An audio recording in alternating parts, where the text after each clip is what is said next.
Suspect and professional mixed martial arts fighter. You see him there. Caught hiding in a trash can in Conroe Sunday. He was back in court today. That's Cedric Marks. He's accused of killing 2 people. He's now being held in bonds totaling nearly $2 million. Marks somehow escaped his shackles when the prisoner transport company that was driving him from Michigan to Central Texas stopped at a McDonald's. And we're still waiting for deputies to explain how Marks was able to get away.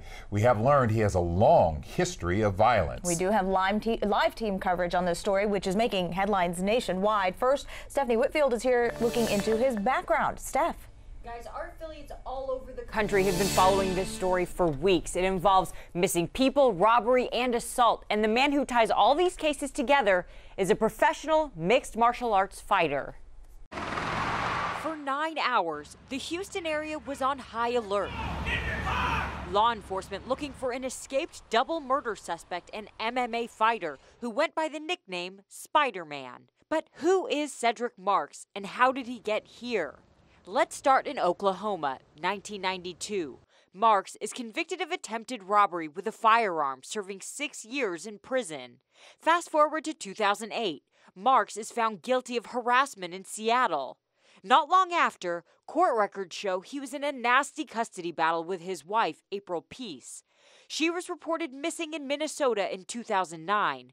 Police never closed the case and confirmed her ex-husband is a person of interest. By 2018, Marks was in Central Texas. He worked at a boxing gym in Killeen.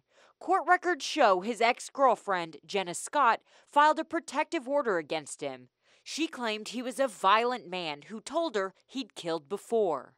Police say Marks broke into her home last August. A month later, a judge dismissed the protective order. That leads us to 1 month ago. Scott and her friend, Michael Swearingen, were reported missing in Temple.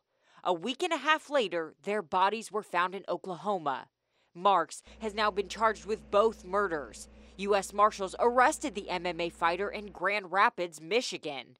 He was on his way back to Bell County when he made his escape in Conroe. Again, he was found hiding in a trash can yesterday, and we still don't know how he escaped with restraints on his hands, legs, and belly. So a lot of questions. Wow, Stephanie, this is very scary. Thank you so much. That is quite a story. We're still trying to determine, as Stephanie just mentioned, how this guy was able to get out of that prisoner van in the first place.